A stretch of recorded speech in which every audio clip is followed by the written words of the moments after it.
Good morning. Welcome to day 2 of the Living with Treaties conference, or if it's your day 1, welcome to your day 1. We had a great start last night with a really lovely conversation that was generative and informal is the word that Greg Dowd used to describe some of it. Today's sessions invite us to think more deeply about the relationships between universities, land, and indigenous dispossession, particularly here in Michigan and the Great Lakes region. I am really looking forward to what's been in store. My co-PIs and I have been working for over a year to develop this, and we're really excited to share it with you. By the way, I am Bethany Hughes. I'm the lead co-PI for the 1817 project, an associate professor in the Department of American Culture, and serving as the director for the Native American Studies program here at U of M. Just a few reminders. When you came in, maybe last night or this morning, you should have received a program. This has all of the information you'll need for the day, maps and program description, panel descriptions, bios for all our participants. Because the bios are in here, I'm not going to spend time with lengthy bios today. You might be interested in page 5. The bottom QR code is to access CART services. So if that's something that's useful to you, please use that QR code for your personal device. In addition, after this morning's session or anytime throughout the weekend while you're attending, we'd encourage you to use the top QR code, which is a post-event survey. And that helps us know better how these programs and these sessions are resonating with you, how they're impacting you, how you anticipate their impact in your field or your classes or your work or your life, and also a way for you to help us do this work better. I'd like to thank our many co-sponsors for this event, starting with the Eisenberg Institute for Historical Studies. This whole thing is sponsored by the Inclusive History Project, so I guess I should start there. But Eisenberg, close second. The Bentley Historical Library, the Clements Library, the Department of American Culture, the Department of History, the Marsall Family School of Education, the Native American Student Association, Native American Studies Program, Rackham Graduate School, Penny W. Stamp School of Art and Design, and the University of Michigan Museum of Art. And he doesn't know it, but also special thank you to Jay Cook, who took the vision for this from a committee and some paper and put this team together. So thank you, Jay. Now here to provide opening remarks for day 2 is Dean Rosario Sabajo. In addition to leading the College of Literature, Science, and the Arts as our dean, Sabajo is also professor in the Department of Psychology and the Department of Women's and Gender Studies at the University of Michigan. Dean Sabajo earned her BA in psychology from Yale University and her MA and PhD in clinical and developmental psychology from the University of Michigan. As a faculty member at U of M for 26 years, Dean Sabajo previously held several administrative roles, including chair of the Department of Women's and Gender Studies and associate dean for the social sciences in LSA. Before returning to the University of Michigan as dean of LSA, she served as dean of the College of Arts and Sciences at Georgetown University. At the University of Michigan, Dean Sabajo has been recognized with the John Dewey Award for Outstanding Undergraduate Instruction, the Harold R. Johnson Diversity Service Award, and the El Primero Award presented by La Casa students. She received the Women in Psychology Leadership Award from the American Psychological Association and was elected to the APA's Committee on Socioeconomic Status, serving as chair in the last year of her term. Dean Sabajo is a nationally recognized interdisciplinary scholar whose research examines the strengths and resilience of families living in poverty with a focus on adolescents who experience community violence.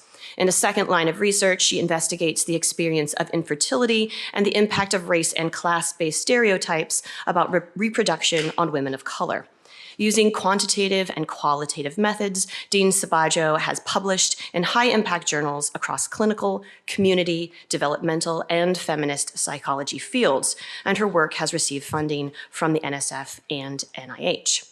Please join me in welcoming Dean Rosario Sabajo.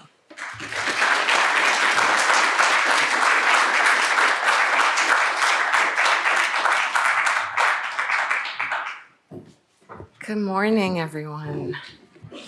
Thank you so much, Professor Hughes, for that introduction. And thank you also for your great leadership of the Native American Studies program. Let me start just by echoing what Professor Hughes said. Wow, last night was truly inspirational. What an absolutely great start to this conference. The work that is presented, the work represented at this conference and your presence here today is essential to the work of building a more complete understanding of our university, our state, and national history, one that encompasses and includes voices that have long been silenced and marginalized. For those of you joining here in person and those via live stream, including members of the Anishinaabe tribal communities, educators, scholars, tribal historians, and community activists, welcome again to the second day of the Living with Treaties conference, a critical component of the 1817 project, which is led by Professors Eric Hemingway, Bethany Hughes, and Michael Witkin. Now at Columbia University, we're kind of sad about that, but as a New Yorker, I'm going to say it's okay. The Inclusive History Project, which has sponsored this important work, is dedicated to documenting and sharing a comprehensive history of our university that is both honest and unflinching, a history that holds no punches. The project and this week's conference take their names from the year the University of Michigan was founded, which is emblazoned on our official seal, 1817. That year, the Treaty of Fort Meigs transferred 4.6 million acres of land from indigenous nations to the United States government, which led to the formation of our university. 24 years after its founding, the university then created the College of LSA, making it the oldest and the largest college at U of M. Our college's history, from its inception to the current day, is interwoven with the themes of this conference. Our classrooms, our laboratories, our offices are physically built on indigenous land, and our institution's growth and success over these past 200 years is predicated on treaties that for much of the college's history have been treated as a footnote.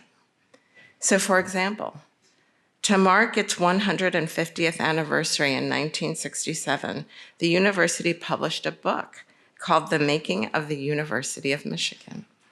In that book, there is a single sentence, one sentence, that mentions the Treaty of Meigs. The founding of our college and university is brushed aside for a focus instead on presidents, deans, and professors. But the topic of this week's conference is more than just a history of buildings and bylaws. It's an exploration of the broader histories of colonization and indigenous dispossession across the Great Lakes region and the Midwest. And it is about how those actions have reverberated through the centuries and continue to impact our lives, our communities, and our current politics. While the work of this project and this week's conference is long overdue, I'm immensely proud that the College of LSA is able to support it. The Inclusive History Project has two chairs, Professors Elizabeth Cole and Earl Lewis, who are distinguished LSA faculty members. Their deep expertise draws upon a variety of disciplines, departments, and centers.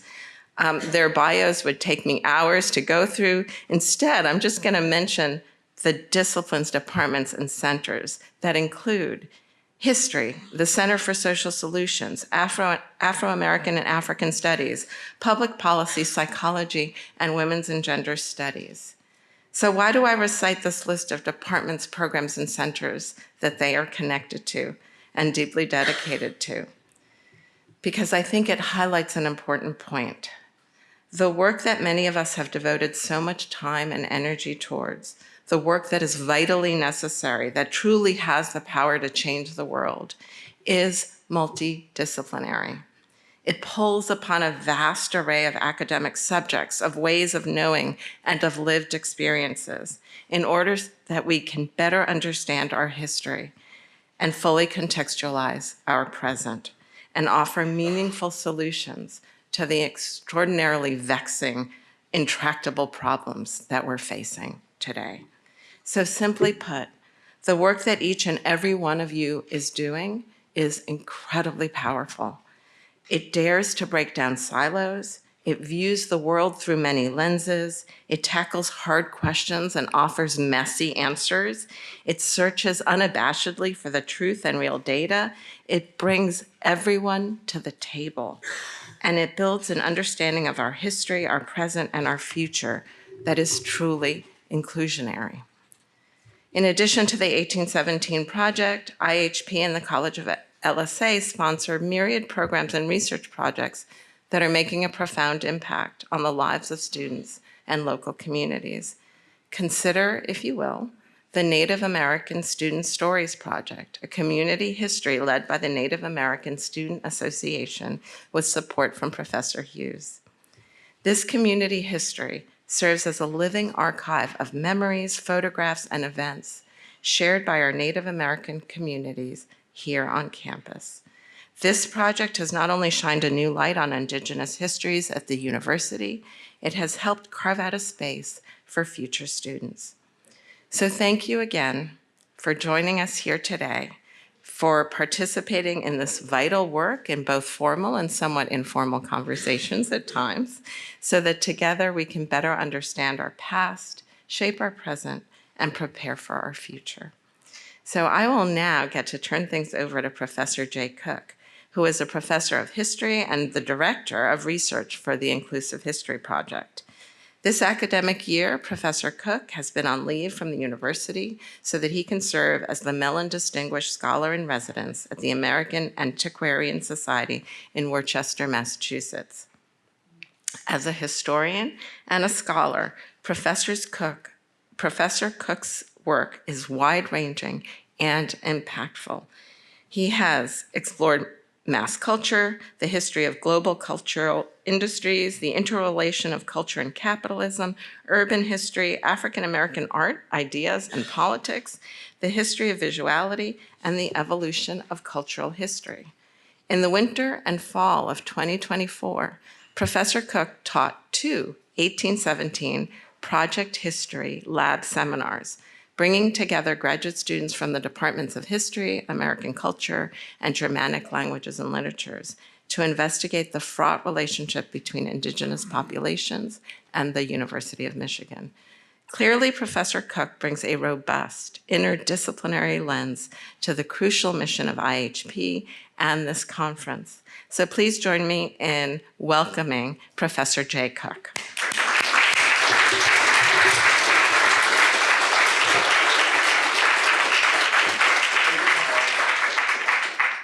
Thank you, Dean Sabaggio, for that very nice introduction. And thank you all, everyone, for being here.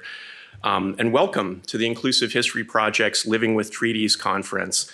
We're really grateful to have everyone here as a part of this, your participation, your energy showing out this morning on a rainy, dreary April day. It means a lot to us, and we're very excited to be here with you. As you can see, the title of our opening panel is Why Study Michigan Now? Situating the University of Michigan and the Great Lakes region in the broader histories of Native American dispossession, removal, land grab politics, and U.S. higher education. In other words, we're starting local with the origins of U of M, the history of the early Michigan territory, and the place of our university in these larger national processes. I should also say, last night was a tough act to follow. It was a pretty remarkable panel discussion with some of the leading scholars in Native American history, Native American legal history, Native American studies in the country, really in the world. And this panel's a little more modest. It came out of these history lab classes that I taught in the winter and fall semesters of 2024. The real stars of the show this morning are Jonathan Quint and Gabrielle Ione Hickman. And we have the kind of superpower of Michael Witkin as our commentator, who, as you saw last night, was a really important part of our plenary discussion. But we're starting local, and then we're going to start working outward later today and over the course of the conference. From this panel, we'll zoom outward to a more comparative panel discussion on other universities, other contexts or regional contexts across the United States. And then we'll turn to a series of panels after lunch today and tomorrow morning, focusing on the ongoing legal battles over Michigan treaties, the hidden histories of public domain lands, the politics of removal from a Great Lakes perspective, and finally, the question of how to reckon with these difficult histories in social studies curricula and K through 12 public education. Let me start briefly by introducing our speakers for panel one. Jonathan Quint is a recent graduate of the University of Michigan's History PhD program and is now a postdoctoral research associate for the IHP 1817 project. And I have to say, Jonathan's really been just absolutely crucial to the development of this project. He's the project manager. He's been involved in every aspect of what we've been doing. His dissertation, Building the Border, Competing Sovereignties at the Curved Shore, 1760 to 1820, won the 2024 Arthur Fondler Prize for the best PhD dissertation in history. Jonathan studies indigenous and early American histories of the Great Lakes Basin, emphasizing the region's central place in North American history. He's published in ethnohistory and has forthcoming work in the Journal of the Early Republic, which came directly out of this collaborative project, as well as in the edited collection, Objects in Conflict. Gabrielle Ione Hickman is a visual artist, a really accomplished visual artist, a second-year PhD student in the history department at U of M, and research associate for the 1817 project. In her work, she seeks to bring Blackness, nativeness, and environment into relation in the Great Lakes region during the long 19th century. I should also mention that Gabrielle's been centrally involved in two of the IHP's project. In addition to the 1817 project, she's also been a central contributor to the African American Studies project and has been on our advisory committee this year planning the next phases of the African American Student Project, what we're calling 2.0, which is set to launch this summer. Michael Witkin is one of the three PIs or principal investigators for the 1817 project, along with Eric Hemingway and Bethany Hughes. Michael's a citizen of the Red Cliff Band of Lake Superior, Ojibwe, and a professor in the Department of History and the Center for the Study of Ethnicity and Race at Columbia University. Michael studies indigenous and early American history with a particular focus on the Great Lakes and upper Mississippi Valley. His publications include An Infinity of Nations, How the Native New World Shaped Early America, from 2012, and Seeing Red, Indigenous Land, American Expansion, and the Political Economy of Plunder in North America, which was a finalist for the Pulitzer Prize in History and winner of the James Raleigh Prize from the Organization of American Historians. I also should just say, Michael's work's really foundational to the 1817 project as a whole. His book, Seeing Red, and the 2017 bicentennial lecture he did, which really opened up a lot of these questions, made almost everything else possible. So let me pivot now to our presentation. My own remarks are going to move pretty quickly because I need to cover a lot of ground. First, a few minutes on the origins of the IHP and the 1817 project, kind of my admin hat, and then some focused discussion on U of M's origins in relation to Native American land dispossession. So as some of you know, the IHP itself was first conceived in the difficult summer of 2020. It began as a large university-wide initiative through the U of M President's Office and included all three campuses, all schools and colleges in partnership with the National Center for Institutional Diversity, now the Bowman Center. Its mission was first defined and articulated by a 23-member framing committee led by our co-chairs Earl Lewis and Liz Cole. Thus far, we've navigated no less than 4 different presidential transitions. It's not always been straightforward or easy. And yet, here we are today, close to 100 strong across all 3 U of M campuses, with more than a dozen major project sites already launched, plus 1 more currently in development with Michigan Medicine, and as I said, the African American Student Project, including our PI, Brian Williams, set to launch this summer in its 2.0 form. Today, all of you are an important part of our very first national conference. In the bigger picture, I think it's fair to say that U of M was a bit slow in coming to this work. As some of you will know, Brown University and its visionary president, Ruth Simmons, for example, launched the landmark Slavery and Justice program 17 years earlier in 2006. And over the past decade and a half, 16 years, there have been a number of similar programs at other universities and colleges that were important models for us. South Dakota State's Wakini Initiative, for example, is a really impressive program that's done major work on that campus. The University of Minnesota's Truth Project in collaboration with tribal nations in Minnesota, again, a very important model. But that said, once the IHP launched in July of 2023, we've been moving pretty quickly, building what is now the largest and most ambitious institutional history and public engagement project in the United States. Whereas many universities have retreated from this work in recent years, the IHP has ranged widely across over 200 years of U of M's history, many different communities, periods, and issues, and much of the wider world.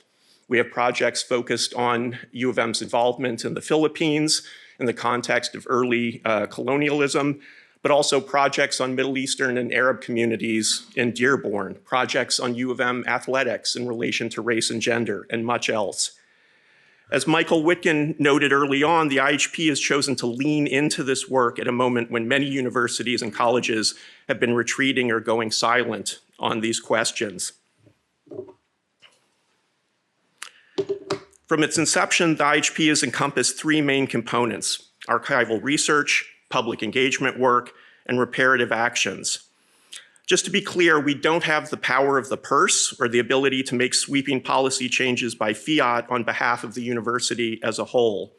Those powers, of course, lie with the regents, our president, and provost.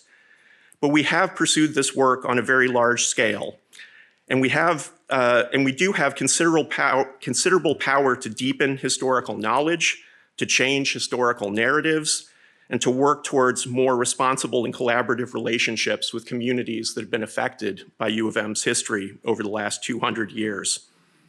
In this sense, I like to think that we've been a catalyst for developing a far deeper institutional intelligence and building a more collaborative set of relationships beyond our campus. At the end of the day, we want all of our projects to make a concrete difference in the wider world and catalyze various forms of reparative actions. Within this vision, we've tried to range widely and comparatively, developing projects on many different communities and issues: Native American, African American, Asian American, Jewish American, and Arab American history, Native American land dispossession, racial segregation, US colonialism, urban renewal, anti-Semitism, and debates around free speech and political protest on our campus. And we've pursued a wide range of deliverables to share and showcase this work: conferences, books, exhibitions, podcasts, documentary films, teaching resources, and digital platforms. I'm hoping that Bethany and Eric and Michael will have a chance to tell you more about what's coming from the 1817 Project over the next 2 years in the course of this conference. Since the IHP's inception, however, the 1817 Project, there it is. Since the IHP's inception, the 1817 Project has been at the very center of our work on the Ann Arbor campus. This is the Ann Arbor project site to which we've devoted the greatest amounts of resources, time, energy, labor, and effort. It's also a project site for which we're currently planning at least 3 or 4 additional deliverables in 2027 and 2028. We're not just going to focus on the origin story. We really want to think about the longer history into the present across 200 years. As a starting point, we recruited our 3 fantastic co-PIs with deep expertise in Native American history and Native American studies, Michael, Bethany, and Eric, assembled a multi-generational RA team. We've done outreach work with all of the 12 federally recognized tribes and state-recognized tribes in Michigan. We've invited various forms of conversation and collaboration on what kinds of work would be most meaningful and impactful. And we created a diverse advisory board of stakeholders on these questions whose names and affiliations can be found on our website. We've also launched teaching grants and IHP sponsorships for a number of adjacent projects. For example, Professor Cherry Meyer's Bilingual Banners Project, What the Story Is, which recently launched on our campus, and the Native American Students Stories Project led by Bethany, and which Dean Sabaggio mentioned a moment ago. At the level of conceptualization, we began with a desire to move well beyond the vague land acknowledgements typically found in email signatures and rehearsed at public meetings.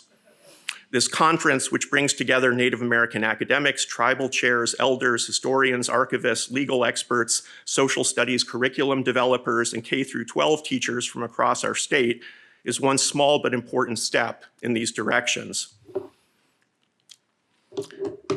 As many of you know, the original college founded in Detroit in 1817, i.e. the fledgling institution that would become U of M in the 1820s, was built in significant part with Native American land ceded through treaties.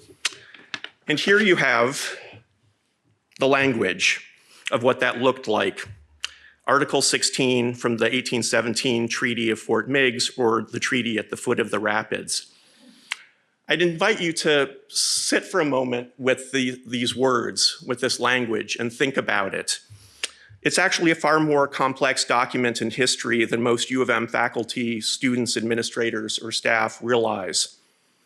For example, note the complex syntax, some tribes, being attached to the Catholic religion, believing they may wish some of their children hereafter educated, right? These are tricky words and tricky syntax to tease out the various forms of coercion or duress that we were talking about last night in relation to treaty councils, but also the various forms of agency or native resistance or maneuver, right, within that syntax. There's a lot going on in these sentences. Although I had taught 19th century US history here at U of M since 2001, I'd not actually wrestled with the complexity until I was appointed IHP Research Director for U of M Ann Arbor in 2023. For starters, the college in Detroit was not actually built on the 3 sections ceded by the Treaty Council in Northwest Ohio. Those sections had not yet been located. The land had not yet been surveyed. For us, this raised additional questions that our conference will explore in greater depth. If U of M was not actually built upon the ceded treaty lands, and if the ceded lands were intended to be shared with the Catholic Church in Detroit, what was then St. Anne's Church in Detroit, how exactly did these lands fuel the university's early development? What did this process look like 40 years before the 1862 Morrill Act, which created the federal land grant universities and colleges, which is now the moment when many current histories of land grab universities and land grab politics in higher ed typically begin. Like many other projects around the country, we were inspired by a March 2020 High Country News expose from Tristan Atone and Robert Lee, which demonstrated in painstaking detail that an enormous swath of US higher education, over 90%, was built on and through native land. If you've never read this piece, Google land grab universities. It will come up quickly. It's had enormous resonance and impact. But that said, we've also known that this process did not simply begin with the Morrill Act, and it's not always been clear how the early Michigan treaties, territorial governance, and higher education were interconnected 40 years before the creation of the federal land grant university system. To what extent were institutions of higher learning, that's the language they used in these early treaties, part of the hidden history of public domain, along with railroads, canals, turnpikes, and timber? University campuses have big footprints. They require lots of acres. They're part of this process in the 19th century that gets kind of euphemized as internal improvements, but it's involving this massive transfer of land and wealth to settler institutions. Was there a Michigan model or blueprint for what Michael describes as the political economy of plunder? So we're going to address these questions from multiple angles of approach. My own remarks here are based on collaborative work that we launched in a pair of IHP-sponsored classes in 2024. And I want to acknowledge the many talented students who contributed to this work, not least Jonathan and Gabrielle, but also Veronica Williams, Richard Bachman, Dennis Samayu, Cheyenne Travioli, and a number of others. I'm going to use the term fungibility here to draw your attention to the historical process, subtle but often sweeping and violent, by which Native American land was redefined as commercial and institutional property. The Oxford English Dictionary defines fungibility as mutually interchangeable or replaceable by something else. In recent academic scholarship, this process has been described in a number of ways. For example, as pen and ink witchcraft. That's the title of a 2013 book by Colin Calloway. Others have used the metaphor of alchemy to describe the larger process, a kind of dark science by which land and title were transformed into legal documents and financial assets. For my own part, I prefer the phrase first developed by my friend and longtime U of M colleague, Michael Witgen, who described this process in his book, Seeing Red, as the political economy of plunder. And what Michael really zeroes in on are these political and legal and institutional mechanisms by which the alchemy happens. At the story's center was this handsome individual here before you, Lewis Cass, pictured here in a Matthew Brady portrait from the 1860s. Today, Cass's name is virtually everywhere in the northern Midwest. Cass County, Cass Corridor, Cass Tech in Detroit. Same is true as in Wisconsin and Minnesota.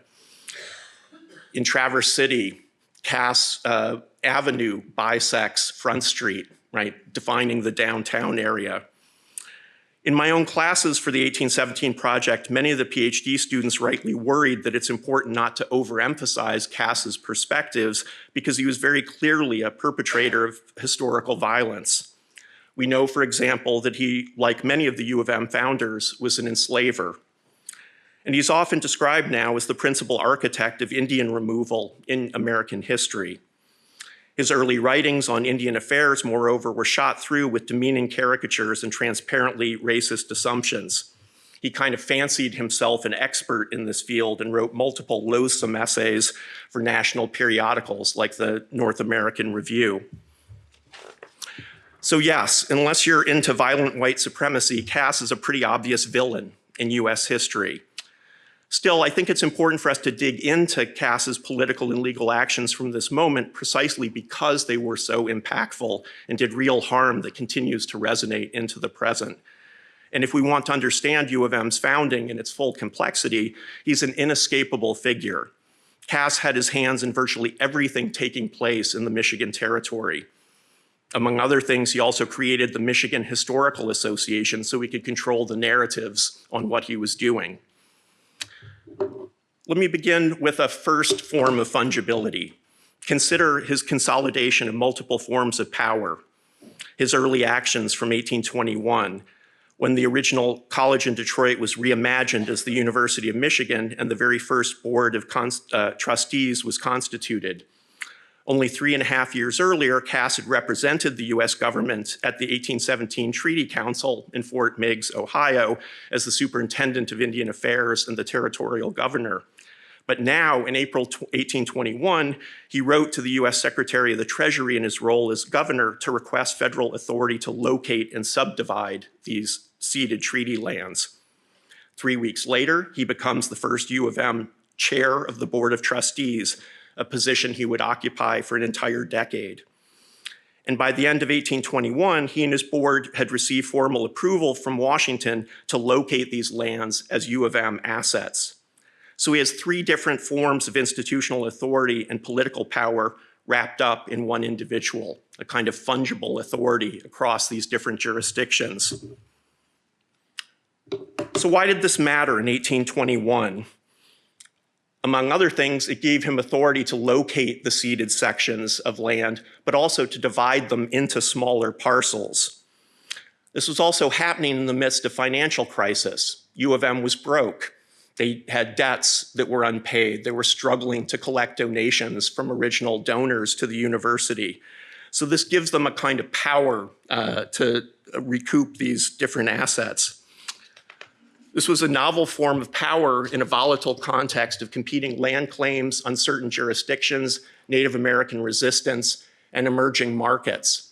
It's a very strategic kind of maneuver to figure out which parcels of land to choose to locate these assets in relation to existing native villages, settlers who are moving in, often firing back at people who are trying to take away their land, but also trying to imagine where are the economic opportunities going to be in relation to mills, timber, salt mines, and those kinds of things.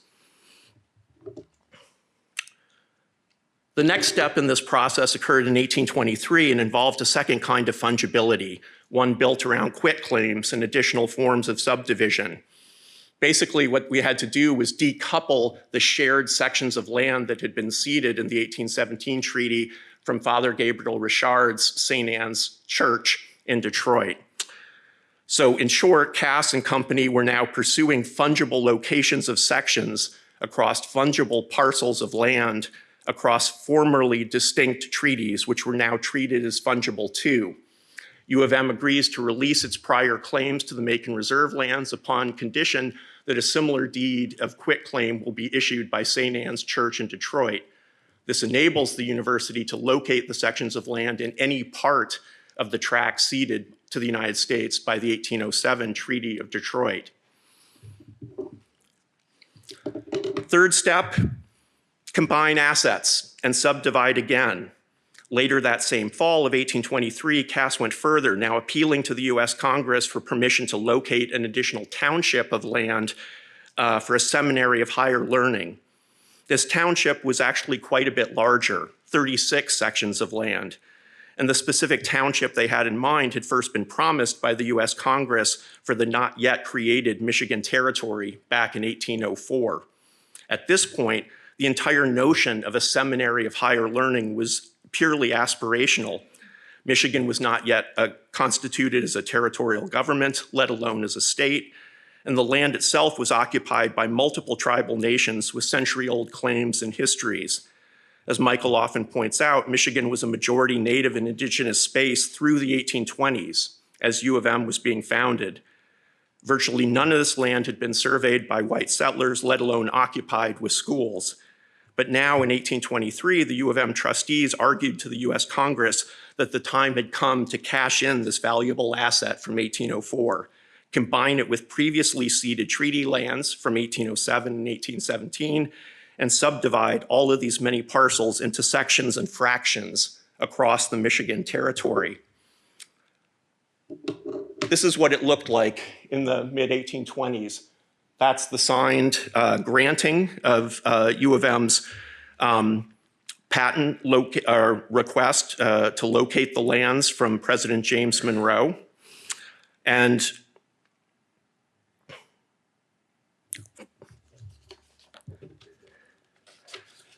this not only completes the process of transferring ownership to U of M, it launches a multi-decade process of U of M selecting parcels for purchase and flipping them for profit. And Jonathan and Gabrielle are going to show you what that looked like at the local level. This also looked ahead to practices that will become conventional in other locations with the creation of the land-grant university system after 1862. John Parmenter and Mary Shee, who will be presenting in our next panel, have both written extensively on what this looked like in other institutional contexts and at later moments. For example, in relation to Cornell University's massive accumulation of wealth through land scrips in the later 19th century. U of M also gains approval to locate 2 full townships of land from the US Congress for a seminary of learning in May of 1826, which are now set apart and reserved for sale for the use and support of a university within the Michigan Territory. This really opens up the floodgates for U of M's expanding footprint across the state. By the mid-1830s, U of M owns numerous parcels scattered across the entire width of the state, for example, in Kalamazoo. And some of the lands acquired by the university were actually reservations named by prior treaties. Let me point to one last form of fungibility. After moving to Ann Arbor, the University of Michigan claimed ownership of its prior property in Detroit. The Detroit School Board tried to fight this up to the Michigan Supreme Court, but now the court declares that U of M's ownership and jurisdiction over previous assets from Detroit carry over with the university to Ann Arbor. In other words, no matter where the university actually existed, its chain of ownership of various lands and properties moved along with it from Detroit to Ann Arbor. This is a foundational process that we need to understand better and account for. In retrospect, it might be easy for us to imagine that these various steps of acquiring ever greater tracts of land and turning them into ever more profitable U of M assets and endowment were somehow hidden, a series of secret maneuvers behind the scenes to extinguish native title and build wealth. The truth, however, is that none of U of M's founders made much effort to cover their tracks or apologize for the plunder. Their collective desires to turn land into money were expressed in virtually every single memo or meeting minute from the U of M trustees during the 1820s. It's all hidden there in plain sight. And in the very first historical anniversary of U of M's founding in 1887, President James B. Angell was very explicit about this process. In his 1887 semi-centennial oration to the university community at large, Angell noted every one of the steps I just told you about in these slides. Indeed, Angell was quite explicit about the fact that native lands ceded through these early treaties and then located, divided, and flipped by U of M were actually larger in overall value than any of the gifts for which the names of Nicholas Brown, Elihu Yale, and John Harvard were bestowed on colleges in New England. The lingering question for us today, and one we'll wrestle with throughout this conference, is how our university community might better reckon with this process in the clear light of 2026. Thank you.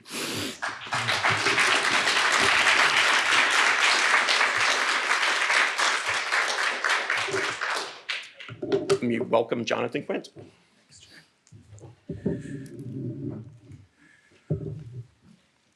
Morning, everyone. So following up after Jay, I'll add a little bit more context and granular detail, about the development of U of M in relation to the Treaty of Fort Meigs in Article 16. So in 1817, what we now know as Michigan was a far-flung, isolated territory of the United States. The area's settler population was small, only several thousand, largely concentrated in Detroit and predominantly French-speaking, and far outnumbered by the Anishinaabe and Wyandot people of the area. There were several ad hoc schools or temporary schools in the territory, but certainly no university or institutions of higher learning. In this context, and as part of the broader effort of individuals like Lewis Cass to develop the territory and attract migrants, leading government figures, including Cass, but also the territorial judges, and religious figures like a local Catholic priest, Father Gabriel Richard, came together and developed a plan for formal schooling in the territory. On August 26, 1817, a territorial act established the Catholicostemiad, or University of Michigania, with Catholicostemiad approximating in Latin a school of universal knowledge. That grand name reflected a grand vision. The institution would not only be a school and university, but also include museums, botanical gardens, and libraries. A primary school and classical academy or a secondary school would hold classes in this building in what's now downtown Detroit. And it was really close to the foot of what's now Woodward Avenue and the Detroit River, so really right in downtown Detroit. And that school would prepare students for enrollment in a university, the first in the territory and one of the first in the Midwest. 13 professorships were established covering a wide range of subjects, and these were held by President John Monteith and Vice President Gabriel Richard. But in fact, at this very early stage, no university-level classes were actually offered, and they wouldn't be for another 2 decades when the university finally moved to Ann Arbor in 1837 and 1841. So in its earliest decades, the institution was only composed of a primary school and a classical academy, as well as several branch schools that developed across the state in places like Romeo, Michigan, Kalamazoo, and Monroe. So to fund the institution, several $1,000s in donations were collected from the area's settlers. The territory's leading political and commercial figures, including fur traders and merchants, some of whom were enslavers, and also a Freemason lodge in Detroit and its members were some of those early donors. And Gabrielle's done some work researching those early donors and their contributions and can maybe talk more about that in the Q&A. So the donations from this group were not instantly payable, but they were pledged out over several years, meaning the institution did not have really significant financial resources from its start. In other words, the institution's founders had this really grand vision for what the institution could be, but no real funds to actually pull that off. So 1 month after the university was founded, the 1817 Treaty of Fort Meigs extinguished Indigenous title across millions of acres of mainly Wyandotte land in northwestern Ohio, expanding American territory and creating a vast public domain open to settlement. Article 16 of that treaty, however, concerned Anishinaabe land in the Michigan Territory, in an area that had been ceded to the United States through an earlier treaty, the 1807 Treaty of Detroit. And the 1807 Treaty of Detroit cession area includes where we are today in Ann Arbor, but also Detroit and much of southeastern Michigan. So on the screen, you can see the boundaries of those different treaty cessions. The one at the top covering Detroit and Ann Arbor is the 1807 Treaty of Detroit boundary, and immediately south of that is the Treaty of Fort Meigs boundary. So the absence of archival materials or sources documenting the actual treaty negotiations means we really only know a few key details about those negotiations. The negotiations took approximately 1 month. They were, according to Lewis Cass, quote, troublesome and tedious, meaning the US could not just unilaterally enforce its will in these discussions. The US brought 7 different interpreters, and no less than 60 Ogima or Anishinaabe leaders or chiefs signed the Treaty of Fort Meigs. So many communities were represented in the treaty and the negotiations. So Article 16 of the Treaty of Fort Meigs, which is on the screen, is written in archaic and ambiguous language that's really difficult for modern readers to parse, as Jay had pointed out. This ambiguity, along with a lack of archival materials from the negotiations, have led to varied interpretations of what the article might mean, as well as the different intents of the Anishinaabe signatories. And these range from a more literal interpretation that, quote, some of the Anishinaabe were attached to the Catholic religion and wanted their children and descendants to have access to some form of Western education at the college at Detroit, or a relationship with the college. And then on the other side, suggestions that maybe Lewis Cass had fabricated this article. He led the treaty negotiations and had this really hostile relationship to some of these communities. So in the future, I think the project would like to re-examine some of those different interpretations, especially how they informed Paul Johnson's 1971 lawsuit against U of M. But today, we're really focused on how U of M is using that land grant, and we're making an argument that it was really important to the development of the university itself. So what's clear is that the institution's leaders successfully used Article 16 as the basis for a claim on land, and through it acquired 3 1 square mile or 640 acre sections, totaling approximately 1,920 acres. Article 16 also provided an equal amount of land to St. Anne's Church in Detroit, and there was a complicated process of splitting the grant between those two institutions. But the church, St. Anne's Church in Detroit, was headed by Father Gabriel Richard. And so in effect, the college at Detroit and St. Anne split the 6 sections mentioned in the treaty equally between themselves. And St. Anne's Church still actually operates in Detroit today. So both of these institutions that received the land grants are still going strong. So as many of us know, the Article 16 land grant sits awkwardly in U of M's contemporary image and institutional culture. It's mentioned in institutional histories and in land acknowledgements at events and in email signatures.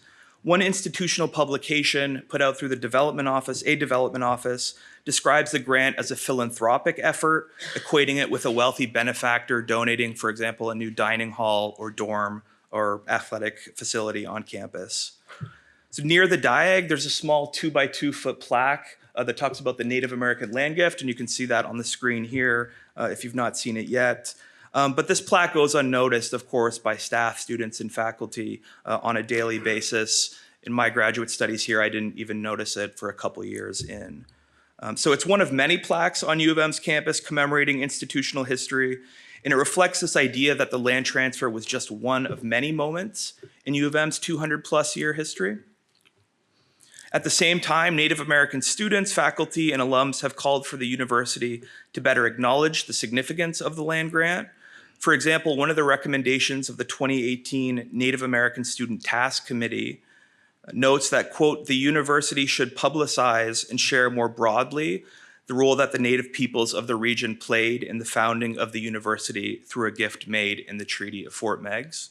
So there's an unevenness into how this history is recognized and acknowledged at institutional and different community levels on campus. So our project is arguing that the Anishinaabe did, in fact, play a major role in the founding and development of the university. And this is because the Article 16 land grant was transformed into a financial resource that was instrumental to the stability and growth and even survival of the institution.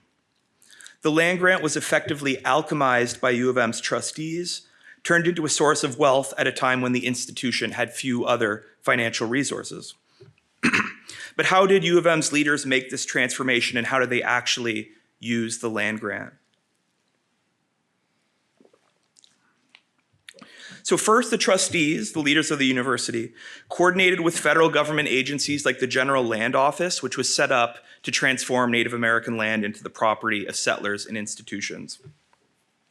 After treaties ceded Indigenous land and extinguished Indigenous title, surveyors and map makers imposed the public land survey system grid, dividing southeastern Michigan and much of the continental interior into abstract geographic units. And you can see how that took effect in southeastern Michigan on this map on the screen. The larger numbered squares indicate townships, 36 square mile townships. Within those are the individual numbered 1 square mile sections. And remember that U of M claimed 3 of these sections, 3 square miles through Article 16. So U of M's leaders, the 21-member board of trustees, consulted maps and survey notes and traveled throughout southeastern Michigan, intentionally identifying parcels that were valuable and attractive to settlers. They were looking for land that would sell, places along rivers, with river frontage like on the Detroit River, near established travel routes like Native American pathways that crisscross southeastern Michigan, land that had already been cleared of trees and was ready for agriculture and planting, in areas where settlement was beginning to grow and emerge outside of Detroit itself. You can see on this map the locations of the different lands that were eventually chosen by U of M, and you can see how many of them were, in fact, all of them were placed along river routes, which are important to transportation. You can just see how those are distributed across the area.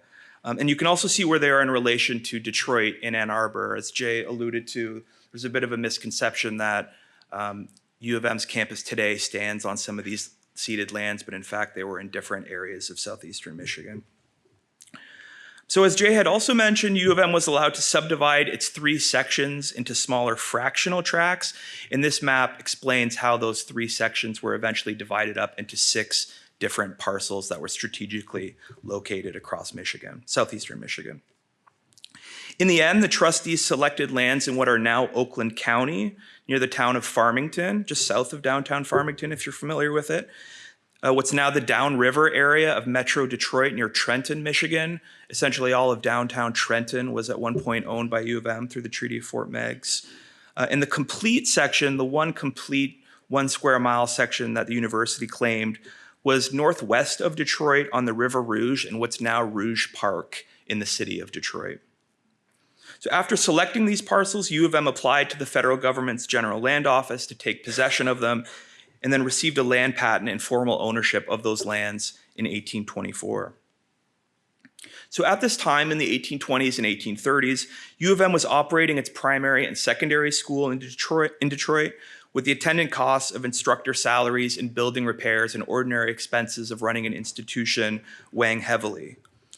Facing intense pressure, financial pressure, and a near absence of funding, U of M's trustees recognized that the land the institution held through Article 16 was the, quote, one resource available to meet its obligations. As the trustees put it themselves, selling the Article 16 land was the only way to deal with mounting debts of several $1,000s, a clear sign of just how crucial the land grant was to the university's survival in these early decades.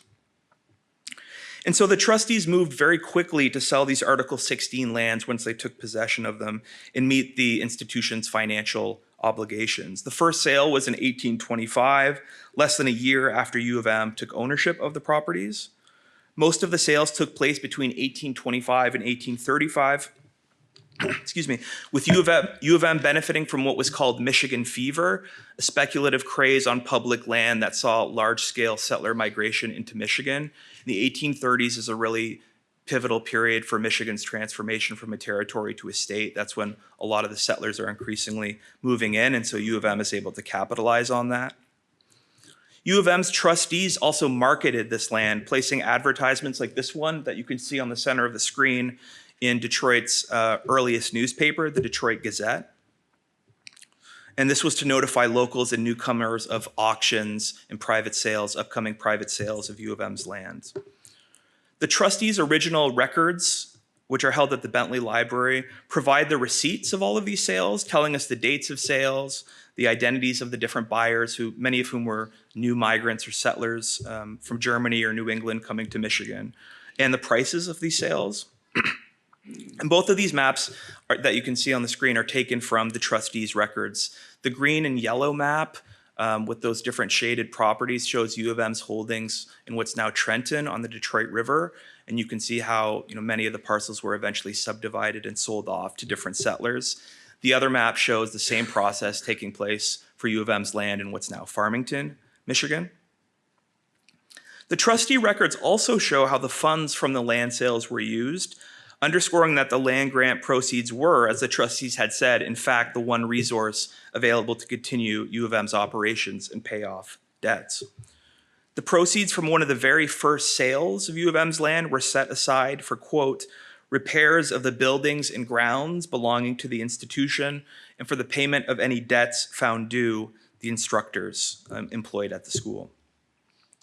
In many cases, the trustees used the proceeds to pay off institutional debts as well. For example, one trustee, Solomon Sibley, was repaid from the land sale funds for money he had lent the university. So some of the trustees also lent U of M money just to help it get off the ground, but they were really quickly repaid out of these land sale funds. They got their money back quite quickly. Across the records of these different sales, there's evidence that the trustees just desperately needed more capital. Knowing that some buyers could not afford to purchase parcels outright, they offered installment payments and charged interest. The need for capital was so dire that the trustees even lowered their initial asking price for some of the parcels from an initial ask of $6 per acre down to $4 per acre. And I think some of the tracts were also sold for around $2 per acre. So we've discovered that the university attained at least $5,878 in 1820s value from the sales of the Article 16 lands. And we're saying at least because we don't have complete records for some of the, for I think about 60 acres in what was called the Farmington tract. We've had difficulty finding out what happened with those lands. But this amount of nearly $6,000 exceeds what was promised by the initial donors to U of M. And this again just really brings into relief the importance of the land grant to U of M's early finances and growth. The land sales provided over half of what we could call the institution's startup capital or initial funds. So it's fair to say then that without the Article 16 lands, it's really unlikely the university would have survived these precarious early years. And this is something that's been largely forgotten in the more triumphalist narratives of U of M's development in institutional histories. But I also think just in terms of land acknowledgements and just the general sort of awareness of the land grant in Article 16, just how important it was to the university's development. So in light of this history, we say that the university is built on Indigenous land, but it's also built through Indigenous land, meaning the university stands on ceded land, the 1807 Treaty of Detroit cession, but also that the proceeds from the sale and acquisition of Indigenous land through Article 16 were central to the development, educational mission, and operations, just basic operations, having teachers in classrooms of the university. So that's true for the 1,920 acres of land the university received from the Anishinaabe via Article 16, as well as the additional federal grants that Jay had mentioned and that Gabrielle is going to talk about next. That framing on and through Indigenous land communicates the central idea of our research, that the Article 16 land grant is really important to the university's development, and it's not just one of many moments in institutional history, but a foundational moment. So zooming out, while our project is, of course, a very fine-grained study of one university's process of alchemizing Indigenous land, we are contributing to a larger national conversation about the financialization of Native land and its use as a funding mechanism for settlers, for the federal government, and also for institutions like higher education. Chronology is really important here, and Jay had talked about this. U of M and other institutions in the Midwest were dealing in Indigenous land decades before the 1862 Morrill Land Grant College Act, which established land grant colleges across the United States through grants of public domain land, which is, of course, becoming federal property through treaties with Native nations. And so our work shows that this process actually began even earlier, well before the Civil War era, really from the first decade of the 19th century. And so Native American land has financed American higher education since almost the very beginning of the United States. Thank you.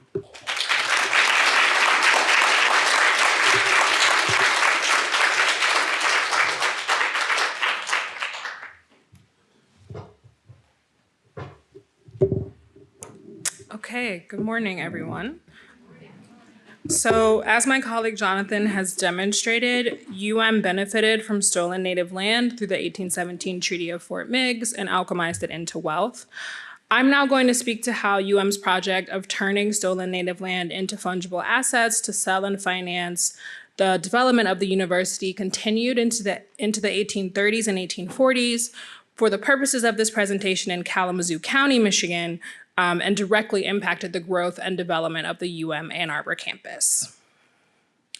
So, as has been mentioned, in addition to the land granted to UM in the Treaty of Fort Meigs by some of the Anishinaabe, UM was granted 44,000 acres of public domain land by the federal government through 2 federal land acts. So there was legislation in 1804, and through that, UM was granted an entire township, or 23,040 acres, for the use of a quote-unquote seminary of learning in Detroit, Vincennes, or Kaskaskia. And then in 1826, another land act was passed specifically for Michigan, and that doubled the amount of land given to other states for education, and granted UM another township, or 23,040 acres of land. And again, these lands could be selected by UM from anywhere in the Michigan territory. And the federal government was interested in promoting education in new territories, right? But as a way to build the burgeoning nation, but they didn't have any money to give out, but they obviously had a lot of land that could be granted to educational institutions. And it's really important to note that this is all happening before income tax exists. So money from land sales was a significant, massive source of revenue for the federal government in the early 19th centuries. So as Jonathan mentioned, through these acts, UM claimed land in Oakland, Calhoun, Van Buren, Branch, St. Joseph, and Kent counties.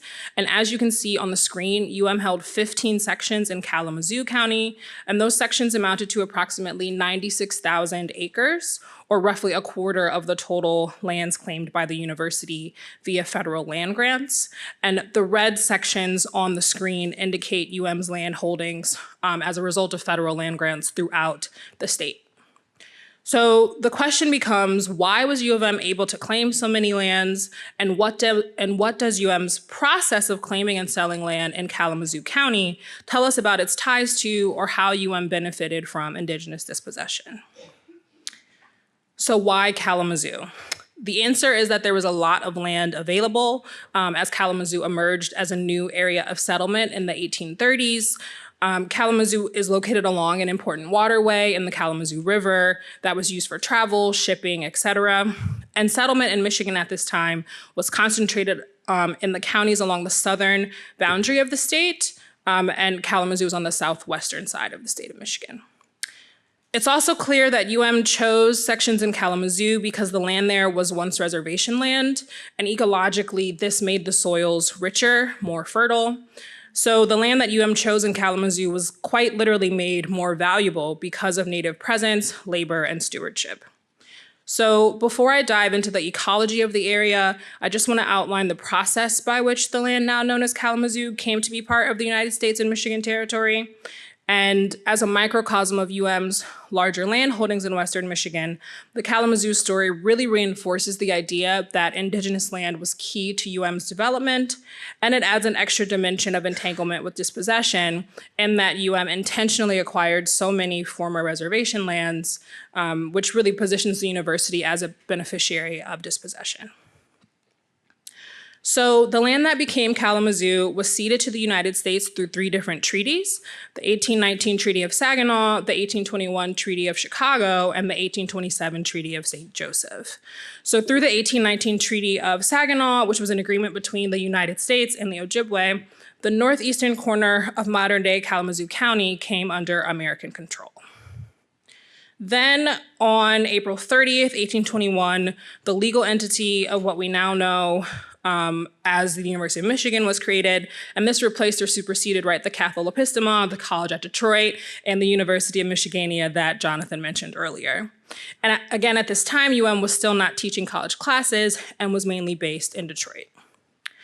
So several years later, on August 29th, 1821, the bulk of what became modern-day Kalamazoo County was ceded through the 1821 Treaty of Chicago, which was an agreement between the Ottawa, Ojibwe, and Potawatomi and the United States, brokered by treaty commissioners Lewis Cass, who we've obviously heard a lot about, and also Solomon Sibley, both of whom have been mentioned earlier. So the 1821 Treaty of Chicago established numerous reservations, several of which were in Kalamazoo County. One 3-square-mile reservation sat on the west side of where the city of Kalamazoo is now, and a second reservation was split between Kalamazoo County and St. Joseph County, and you can see images of both reservations on the screen. So the 1827 Treaty of St. Joseph was an agreement between the US and the Potawatomi only, and it was negotiated by Lewis Cass. This extinguished the reservations only 6 years after they were created, and the justification for the treaty was, quote, to consolidate some of the dispersed bands of the Potawatomi tribe in the territory of Michigan at a point far removed from the road leading from Detroit to Chicago, and as far as practicable from the territory of the whites, end quote. This same treaty also extinguished several Potawatomi reservations across the state, including in southeastern Michigan near Detroit, and in exchange for the cession, the Potawatomi received other lands, not monetary compensation. So in 1833, 6 years after the 1807 Treaty of St. Joseph extinguished the reservations, UM's trustees would select land in Kalamazoo for the institution, acquiring numerous parcels of land within the boundaries of the reservations ceded by this treaty in Kalamazoo County and southeastern Michigan. And so on the screen, you can see an ArcGIS map that is internal to the 1817 project. The yellow and blue shapes outline the former Potawatomi reservation lands, and then the gray squares represent UM's land holdings. So you can clearly see here the overlap between the two, right? UM chooses former reservation lands as its land holdings in Kalamazoo, excuse me. So I'm gonna stay here. The treaties of the 1810s and 20s between the federal government and the Ottawa, Ojibwe, and Potawatomi peoples ceded the land that became Kalamazoo County to the federal government in Michigan, to the federal government / Michigan territory, and established reservations that were meant to be permanent places of resettlement for the Anishinaabe. The promise of the reservation was, of course, not kept because they were extinguished through the Treaty of St. Joseph in 1827, and really also because of the rapacious appetite for native land on the part of the US settler state and Michigan territory. The University of Michigan would benefit from the unceasing project of American westward expansion as well. But I really want to foreground the fact that the land that is now called Kalamazoo was and remains native land, the homelands of the Potawatomi people, and it is because of the ways that the Potawatomi stewarded their homelands, in addition to what Michael Wicken calls the political economy of plunder, that the land in Kalamazoo was so attractive to settlers and to the University of Michigan. So the political economy of plunder in the Northwest Territory, which obviously included Michigan territory, was, quote, a mode of colonization that the United States masked as the physical expansion of the Republic onto quote unquote unsettled Western territory. The US Republic relied on the sale of indigenous land to generate revenue for the federal government, and it relied on the economic development of settler homesteads to boost the wealth of its citizens and increase the economic productivity of the national economy, end quote. And again, that's from Michael Wicken in Seeing Red. So part of what we're arguing through our research is that native land was also the mechanism for the growth and the development of educational institutions like the University of Michigan. And as they developed, educational institutions like contributed to the project of building the US Republic or nation through, of course, knowledge production, civil life, indoctrinating people into what it means to be an American, but most importantly for our purposes, indigenous dispossession. Individual settlers were not the only agents of the US project of dispossession and stealing native land. Educational institutions like were agents and beneficiaries of this project as well. And so we typically think about UM's relationship to indigenous dispossession through Article 16 of the Treaty of Fort Meigs, as Jonathan has demonstrated. But what I'm now going to point to is the longer durée of UM's relationship to and benefit from indigenous dispossession. Took advantage of this to acquire money and to help fund its move from Detroit to Ann Arbor.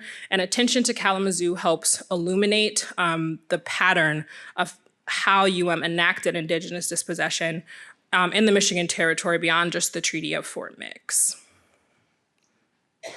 So to reiterate, the land that has become so-called Kalamazoo was and remains the homelands of the Potawatomi. According to Regna Darnell, the Potawatomi had an accordion-like social structure where in the winter they came together in smaller groups for hunting, and in the spring and summer they came together in larger groups around their fishing grounds and had political councils. These movements were dictated by the availability, need, and use of environmental resources. Rivers were critically important, often serving as the spine of their territory. And so the river would have been an important place for Potawatomi lifeways. We know that the Potawatomi grew wild rice on the river, and we also know that there were maple trees in the area. So maple sugaring would have also been a practice that they engaged in. Evidence of the Potawatomi's relationship to their homelands is also evident through ceremonial mounds that remain in Kalamazoo to this day. And it was their stewardship of their homelands and the environmental richness of the area, which was again improved or increased through their presence and labor, that made their homelands so attractive to settlers and the University of Michigan. Kalamazoo was an environmentally and ecologically abundant area. The environmental features of the region, oak savannas, grasslands, wet prairies, beech and sugar maple forests, and its locations in the river's watershed all supported Potawatomi lifeways. The Potawatomi stewarded the environment of their homelands, and their very living, their presence and labor enriched the soils because in their living and laboring, they would have left or imparted nutrients like phosphorus from waste, potassium from wood ash as a result of fire, as well as calcium and magnesium at their home sites. And historical ecology tells us that these nutrients enriched the soils of the area, and in doing so would have contributed to the fertility and quality of the soil and land in the Kalamazoo region. So why is how the Potawatomi stewarded their homelands important? Why does this historical ecology matter?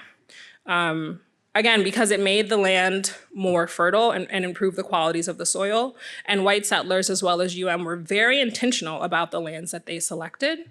Intentionally selected these prior reservation lands, likely because of their environmental and ecological abundance. So, as I've mentioned, everything about Kalamazoo made the area very attractive to settlers. And in June of 1829, Titus Bronson was the first white settler in the area, and he settled at what he renamed Bronson and then was later renamed Kalamazoo. And almost a year after he settled there, Kalamazoo County was formally established. A few weeks later, on May 28th, 1830, the Indian Removal Act was passed. Again, Lewis Cass, who we've heard a lot about today, was one of the architects and implementers of Indian removal, which sought to relocate Native peoples from eastern states and territories to lands west of the Mississippi River. Initially, under Thomas Jefferson, there was this belief that Native peoples could be assimilated into the United States, but Cash and Andrew Jackson say that this is not possible and separation is actually what's needed. They argued that removal was a humane policy that would save Native people from encroachment by whites, and they also thought that this would prevent violence. They viewed removal as an exchange of land, so natives would cede land in the east and get new lands in the west. The problem, of course, with this idea of an exchange, though, is that the U.S. was rapacious in its appetite for native land. It was unsatiable, could not be satisfied, and saw extension to the Pacific as the country's inherent or manifest destiny. So at the state or local level, how did removal take place and impact the Potawatomi?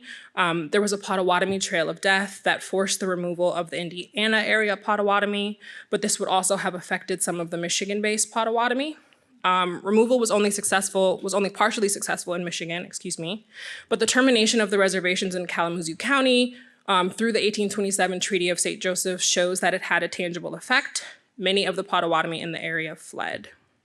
So after the federal government primed the Kalamazoo area for settlement by removing the Potawatomi and then extinguishing their reservation lands in the late 1820s and early 1830s, takes advantage of this dispossession, and on January 31st, 1833, UM's trustees select Kalamazoo lands granted to the institution by the Federal Land Acts discussed earlier.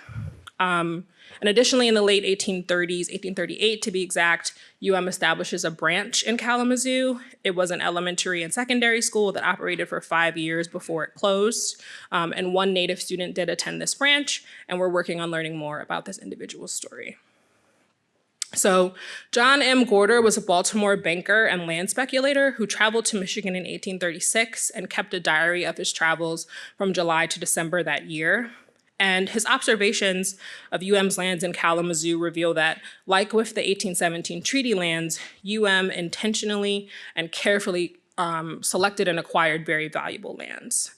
So I won't read the entirety of the quote, but he says that, he talks a lot about the quality of the soil, the oak openings that he's seeing in Kalamazoo, and then goes on to say, besides this liberal provision for education, the general government has given to the state 70 sections, first choice, for the founding and endowment of a university, all of which have been judiciously located by the commissioners on prairies, town sites, meadows, and at present prices are estimated to be worth several millions of dollars. 20 sections remain to be located. So here, Gordon is, of course, speaking to the survey system, which was violent and did particular ideological work to convert native land into settler property. But his statement also illuminates how he and other white settlers, as well as UM's Board of Trustees, viewed the land in Kalamazoo and Michigan Territory, not as a life-giving and supporting relation to be taken care of, but purely in economic terms, as an engine that would make individuals or an institution like rich. These lands were now worth, quote, several millions of dollars. Let that sink in for a bit. Several millions of dollars. That money was not going to go to the Potawatomi. Their annuity and other payments, if they ever reached them, did not amount to several millions of dollars. And this is how the political economy of plunder also served as a massive wealth transfer from Native nations to white settlers and the federal government, but of course, and more importantly for our purposes, educational institutions like U of M. So in 1837, UM's Board of Trustees begins meeting in Ann Arbor, and in 1841, the first classes were held on the Ann Arbor campus where we are today. While we are still gathering information on specific land sales, we know that UM sold its Kalamazoo holdings in the 1840s, and we know that some of those Kalamazoo holdings were once reservation lands. So there's clearly a connection between the proceeds from UM selling its Kalamazoo land holdings and the development of UM as an institution, particularly the development of the UM Ann Arbor campus. So the story of UM benefiting from dispossession is not just about the Treaty of Fort Meigs lands, right? It's a broader story that defined the institution throughout the 1800s and one that lingers into the present. So this is how U of M was an agent and beneficiary of Indian removal and capitalized on Indigenous dispossession, using both to fund the institution beyond the 1817 Treaty of Fort Meigs and well into the 1830s and 1840s. Michael is now going to discuss how the granular histories that Jonathan and I have discussed relate to broader national and regional histories. Thank you.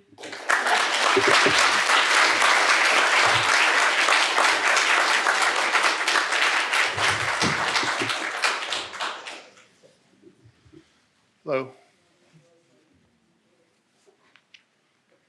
So I'm going to kind of try to do a little bit more of a macro thing a little bit to talk about what's going on with this. And so I'm going to back up and start with the revolution.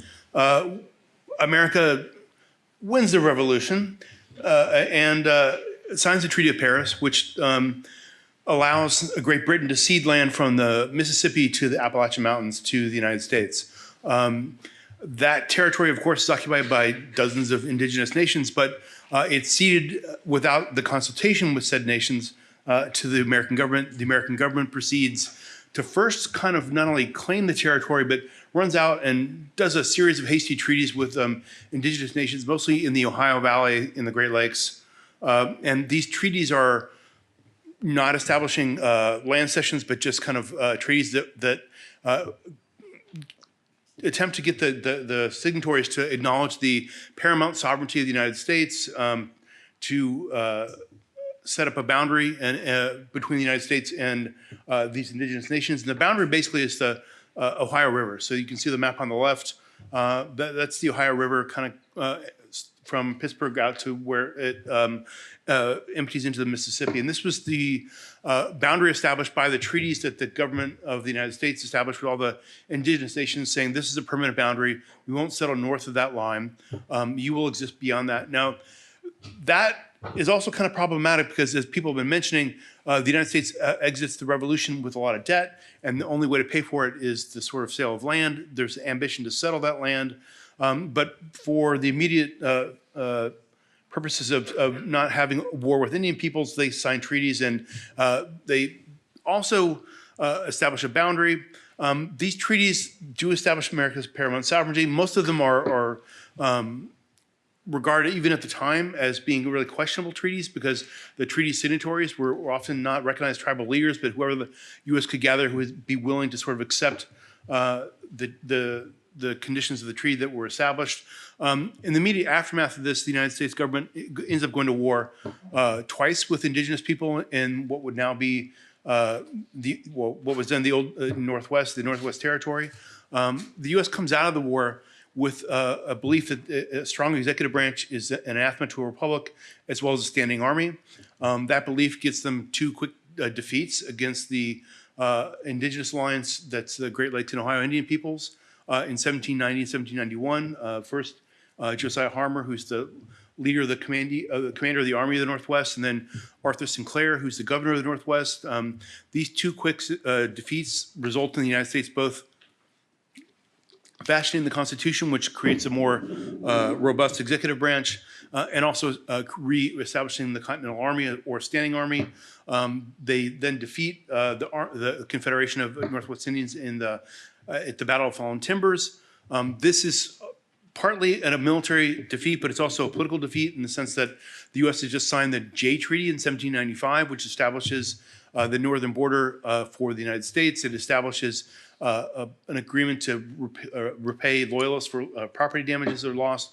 And most importantly, the British decide that, or concede that they will stop supporting indigenous people in territory that they'd ceded to the United States, and they will evacuate their posts in the Great Lakes and Ohio country. After the revolution, the British don't, in fact, evacuate their posts, so they still have British troops in places like Detroit and Sault Ste. Marie. So at that point, they withdraw. And the United States then is left with a situation where the British have withdrawn, but there's still indigenous nations in the interior that they need to settle. They have, let me back up. So the map on the right is the Treaty of Greenville that Ned mentioned last night. That's a treaty that comes out after these two defeats. It establishes, again, reestablishes this kind of boundary line roughly along the Ohio country, pushes it a little bit farther west as a permanent boundary between the United States and indigenous peoples, pledged not to settle beyond or north of that boundary line. The other thing that happens with the Treaty of Greenville is that the United States enters into, again, a relationship where the signatories of the treaty recognize the paramount sovereignty of the United States. But the big difference with this treaty is that previously the United States insisted that the indigenous people had no title to their land, that it had been ceded to them by the Treaty of Paris by Great Britain, that they were in effect conquered peoples because they had fought on the British side, the losing side. And the Treaty of Greenville recognizes that Native people in fact have title. Now, this is from an American legal standpoint, not dominion, not sovereignty, but it's a title to land, so we couldn't kick you off. But you haven't established property regimes, legitimate government, so you don't have dominion over your land, but we can't just take it from you. It has title, you have title, and we have to enter into agreements with you in order to extinguish your title to that land and convert it to public domain. And in fact, one of the first things that happens after the conclusion of the Revolution is a correspondence between George Washington and James Duane, who's the congressional member for the New York delegate to the Articles of Confederation Congress. He's the first committee that's established by the Congress is a Committee on Indian Affairs, which should tell you a lot. And he writes to George Washington and says, what's our Indian policy? And George Washington writes him back and says, our Indian policy is our land policy. And he basically comes out and says, Indian affairs will be settled by the relationship between us and Native peoples on the virtue of our land policy, because we're going to have to keep settling the land. We've got all the people who fought that we've given land grant titles to. We have people who are immigrating. We have want to settle land. We need to pay off our debts. We need to settle the land. And so that will be our Indian policy, our land policy. And he basically says what we have to recognize is that it's far more costly to enter into armed conflict with Native peoples in order to recover this land than it would be to do treaties. And so the U.S. recognized in the beginning that the treaties not only give them, in terms of international law, more legitimate claims to expanding onto native lands, but also it's way less costly. And so the plan going forward for George Washington is that we're going to have a treaty process to expand into the Northwest. And so well, let me back up again. So again, look at these treaty lines. This is going to be the permanent boundary between the United States and the U.S. Too far. So I'm going to give you now two kind of different maps. One is Indiana and one is now Michigan. And as you can see, these are two territories that become states. And they're territories that are created entirely from treaty processes that cede native title to land that is then converted to public domain for the United States. And you can see that the treaty boundaries that were set up here don't last very long. I think the Indiana Territory becomes a state in 1818, I believe. One of the things I want to also remind people, if you don't know, is that the conditions for becoming a state through the Northwest Ordinance so that you have a population of 60,000 free citizens. So at the time that the Northwest Territories established in 1805. As Jonathan mentioned, there's kind of enclaves of settlement in places like Detroit and Vincennes in Indiana, Detroit in Michigan, obviously. These are largely Francophone populations. They've been intermarried with Native peoples for a long time. The Michigan census, I think in 1820, is less than 10,000 non-Native people. And Michigan Territory at that time is Michigan, Wisconsin, and parts of Minnesota. The 1830 census, I think the lower peninsula of Michigan is something like 80,000 non-Native citizens. The difference is the Erie Canal, as we will be hearing later on in this conference, opens up Michigan Territory. Before then, Michigan Territory makes much less sense in terms of settlement than Ohio and Indiana, because the Ohio River, if you settle in Ohio and you're a farmer, you can get your goods to market from the Ohio River and the Mississippi to New Orleans. If you're settling in northern Michigan, you're kind of out of luck. There's not a whole lot of point to it. So one could argue that that's still the same, maybe not. But if you're in northern Michigan, you're definitely not going to be getting lots of farm goods into the U.S. market economy. So nobody's trying to settle onto lands there. Nevertheless, we have these treaty processes pushing forward. Indiana, I think it makes a little bit more sense because you can actually become a farmer and get your goods to market. But the treaty process moves forward. You can see both cases. So one of the things to think about is to think about a comparison with like the original 13 colonies. Think about Virginia and think about the establishment of Jamestown in the early 1600s and its gradual evolution as a colony into a state by the time of the Revolution, where you've had Indian wars, lots of immigration, exponential demographic growth of the colonial population, and a long period of time in which you have a native population becoming displaced by settler colonist population. In a place like Indiana, you have zero or well, I shouldn't say zero, the people of Vincennes, a couple thousand people who are intermarried with the native population in 1805. And then by 1818, you get 60,000 non-native settlers. That's a massive transformation that happens in a really short period of time.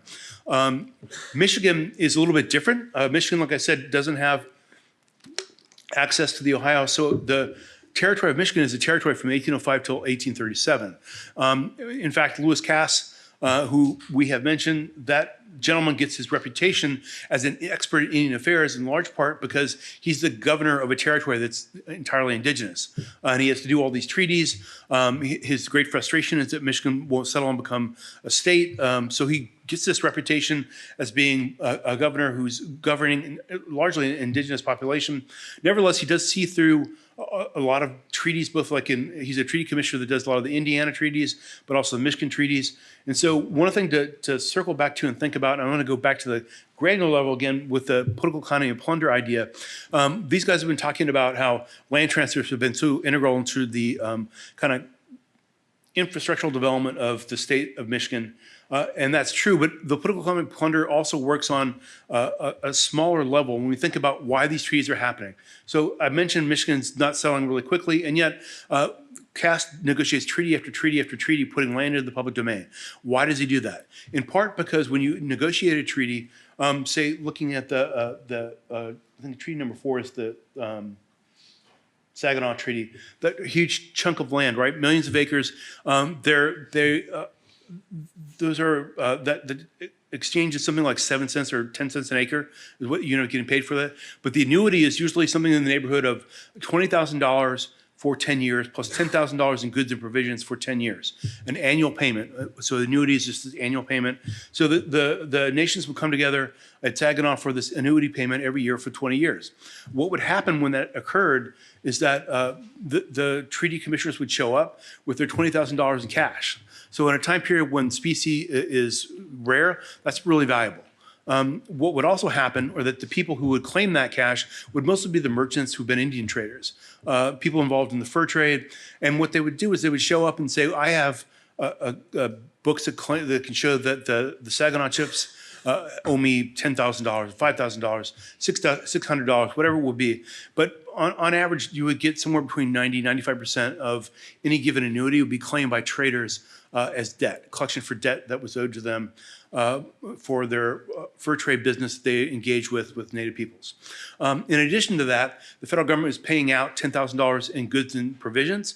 They would be purchasing those goods and provisions from the same merchants, so they're getting both a sale of the goods and provisions for every annuity, plus they're claiming most of that annuity in terms of the cash that comes back, and whatever small amount of money that was left over to Native people in cash would be turned into goods because you don't have bank accounts. You would cash out that payment by buying goods from the same merchants. So at every one of these treaties, you have a period of 10 to 20 years where merchants and people involved in the fur trade are able to monetize that exchange, not just in terms of the transfer of wealth, but in terms of the annuity process and the payment for 10, 20 years. So you have this incentive then to do these treaties that means that you're putting land into the public domain even when there's not demand for it. And that's relevant for a couple of reasons. One, it tells you that they're putting land into the public domain when there's not demand for it, and that land can sit there for decades sometimes not claimed. Now, we talked about last night that there's treaty rights that Native people are built into these treaties where they can exercise hunting, fishing, harvesting in usual and custom places, and that's super important. But the more important thing is that it takes the financial wealth of Native peoples and puts it into the public domain in the United States, takes it out of Native hands, puts it in public domain, even when there's not demand for it. There's no reason that you have to necessarily have done this. You could have left Native people in possession of their homelands. And if you had done that, when later they start engaging themselves where there's a demand for that land. In northern Michigan and northern Wisconsin, for example, the real demand isn't for settling that land to make a corn farm where you're doing corn and soybeans. The real demand is timber. And in fact, in later treaties in Wisconsin, Ojibwe people try to tell the federal government, we'll lease you the land because we know you just want the timber. And the federal government says, no, we don't lease land from Native people. We only buy land. And so they would do the treaties, put the land in public domain. And so partly I want to put that out there in the sense that as people have been talking about the land grab treaty argument, when we do the Moral Act and we create the land grant universities, that's by taking all this land that's sitting in public domain, turning it into financial scripts, and then giving that as financial instruments to the different states, who then, for the most part, cash out that land. They sell the scripts. They don't enter the land. Entering the land means that you go to a land office and you enter it and take claim of a parcel of land. Most of the land grant colleges don't do that. What they do is they take the scripts that come to them and they sell them as financial instruments, take the cash from that and use that for their endowment. Cornell University, as John Parmenter will talk to you later in the week, is an exception to that. Ezra Cornell actually goes out and enters into land in northern Wisconsin and takes possession of land. When he does that, the land that he takes possession of, I think, is going somewhere in the $80 an acre kind of cost. So if you think about land that was acquired at 7 cents an acre, then you take possession of 80 cents of an acre. And then when he sells it, it's exponentially more valuable because he sits on that land for Cornell for a decade or two before he sells it. That is a whole transfer of wealth that if you had just left that land with the people from Lake Kudarai or Red Cliff, if it had been in their public domain, because there's no demand for it, why not leave it to them? If they had done that, they could themselves have sold that land for the same process, the same price, but they don't have it. So this political economy plunder is partly what we're talking about with the manipulation of land parcels that come through the alienated land that enters the public domain. But it's also this other big process that happens over time, where you take Native people and take the wealth from them, put it into a public domain where there's not demand for it, in order to facilitate the political economy of plunder in this immediate sense, where you've got merchants and traders. And these are all people who are trying to get out of the fur trade, because the fur trade is going away as land gets settled and developed in the old Northwest Territory, and this is the means by which they're able to do that. So you've got this kind of complicated process where you have, on a national scale, people figuring out how to expand into the Western Territory, but also on a micro scale where you've got boosters in states and territories where they're also kind of trying to create the kind of public infrastructure for their states and territories. And this becomes a sort of model. Michigan and the Old Northwest becomes a model for the United States going forward into the West. We think about the Louisiana Purchase. You've got territory west of the Mississippi that is entirely dominated by Native people. It's a big open landscape, and the kind of model for this happens during this time period. Lewis Cass is not only the architect of removal, but he is one of the persons who sort of pioneers this understanding about how we deal with indigenous land, sovereignty issues, and Western expansion. These are all sort of overlapping things that are established really with the foundation of Michigan. Michigan, unlike, say, as I said, territories like Indiana or Illinois, which fill up really quick, become a place where you've got to come up with an idea, Lewis Cass's idea that Native people can't be assimilated, and which gives, one of the reasons he becomes the architect of Indian removal is his experience in Michigan Territory, where he's got large populations of Native people who don't become assimilated, don't become Christianized for the most part. And so he develops the idea that unlike some founding fathers like Thomas Jefferson, who thought Native people would eventually become family farmers and become assimilated into the Union, Native people are just not ready for civilization and therefore have to be removed out into the West. And therefore we have a model what you get with expanding to the West using territory to provide a land base for non-native settlers through things like the Northwest Territories Homestead Act, or the Homestead Act that comes out in the 19th century in the West, but where you're giving settlers territory or access to land for below market prices if you had done this on a kind of regular basis. But it becomes a model for using land to create a public infrastructure for an expanding democracy. And it's not just land policies like the Northwest Ordinance or the Homestead Act, but everything that you can think about, the railway, the Transcontinental Railway, the Railroad Act, also created by using native land in a similar fashion to fund entrepreneurs making the transcontinental railroads. You've got the Morrill Act and the public universities, but native land becomes a basis for creating a public infrastructure as well as private home ownership for American settlers moving out into the West. It becomes a model for how the Republic will expand into the West using native land, native wealth, and it kind of originates in Michigan. So with that, I will step down and we'll start moving into questions, I think.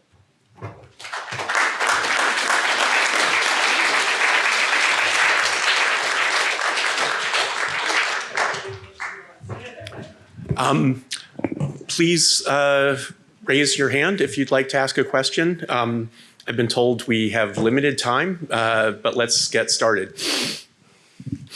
I don't have a question. I understand now why you named your book Seeing Red, because now the rage is just building.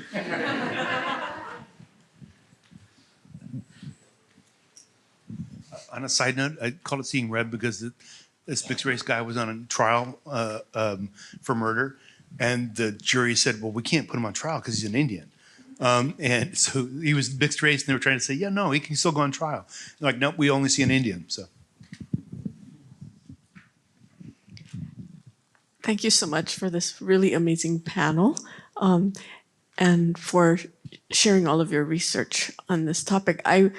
What's striking about what you're talking about is the role of the public, the notion of the public as kind of like a means for kind of like laundering or transmuting reservation lands into settler or to state or territorial lands. But when we think about University of Michigan as a public, like one of the top public universities, it really puts a big stain on the notion of the public, and it's something that we must endeavor to rectify that and to make clear what the role of the public has been. So I just want to thank you guys for really wonderful.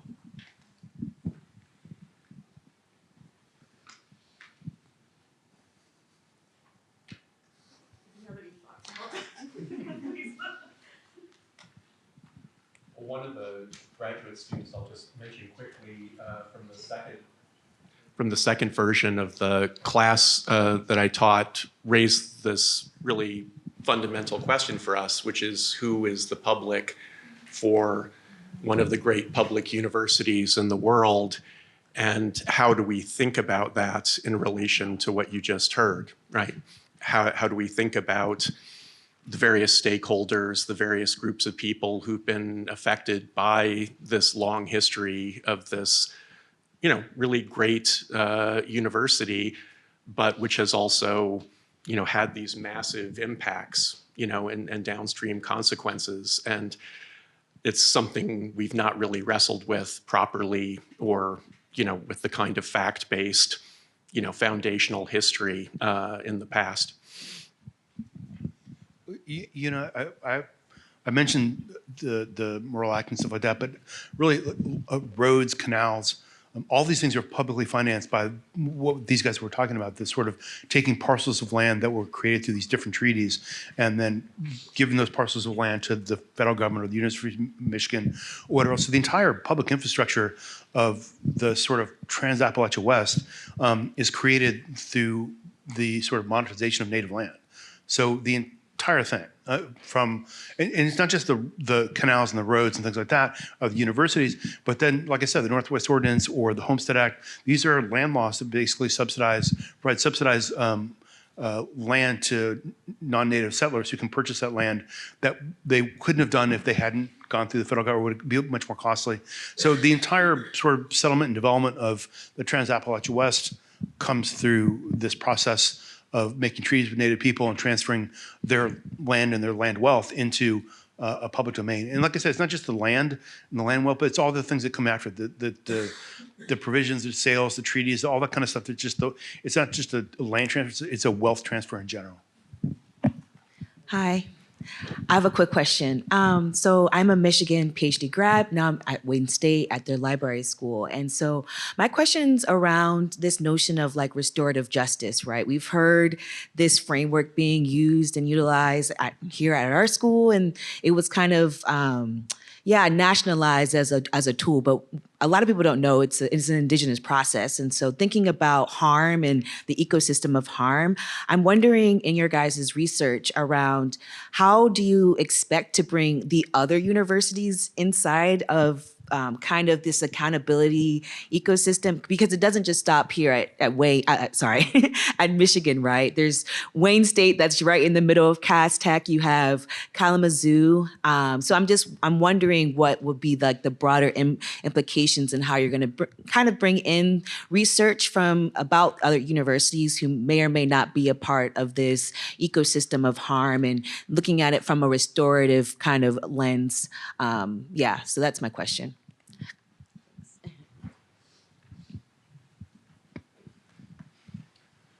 I mean, I think the quick answer on my end would be that we're just getting started, and just trying to, think comparatively and, both at this granular micro level of the universities, extinguishing of native title and repurposing of these land assets into wealth, but also at this macro level of how, this process interacts with other university histories like Michigan State, which is a land grant university created by the Morrill Act.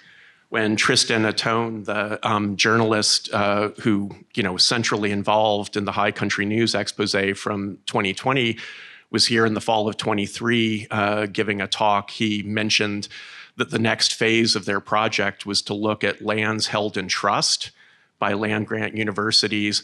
Michigan State has lands held in trust, which they're currently the landlord owner of, and they're thinking about ways in which they could expand that initial expose showing the wealth transfer that enables the land grant university and college system to now, what does that look like in the present with land grant universities as landlords making decisions around selling property? Are they good landlords? What are the impacts in terms of environmental impacts, pollution, et cetera, in terms of the ways in which these lands are being used?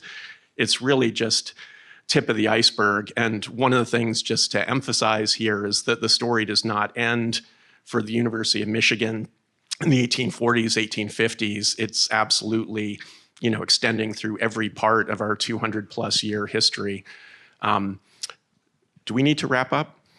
Please complete your remarks. Thank you all for being here. We really appreciate your support.